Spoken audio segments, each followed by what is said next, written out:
Promuovere l'energia sostenibile, questo è l'obiettivo del PAES, che prevede anche la mobilità sostenibile. Un progetto europeo a cui ha aderito il Comune di Favara, che ha come partner la Esqua Laimo. Stamani cerimonia di consegna in comodato d'uso gratuito di una automobile Toyota ibrida, elettrica e a benzina. Con quest'auto noi faremo una serie di iniziative tese a ottenere quanto più possibile risultati migliori per la nostra città, a partire dall'altro con l'incoraggiare i cittadini di Favara che volessero acquistare un'auto ibrida, dando loro la possibilità di posteggiare gratuitamente nel nostro comune. Auto ibrida significa che va sia a elettricità che a benzina. Quali sono i vantaggi?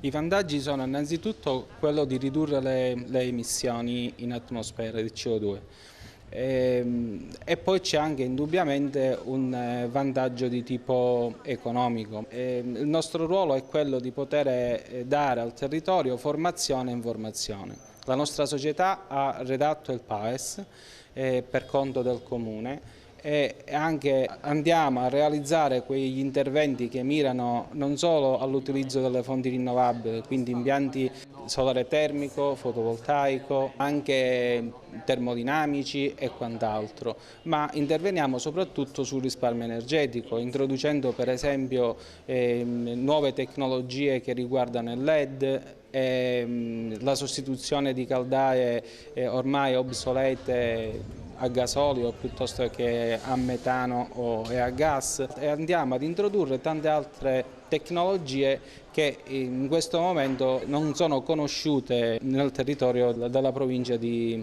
Agrigento.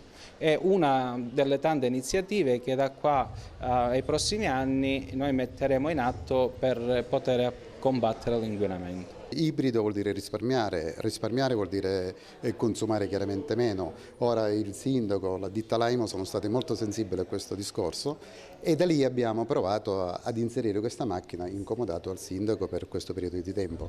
Perché questo? Questo nasce perché oggi l'elettrico è il futuro, quindi l'ibrido sarà l'elettrico in questo caso.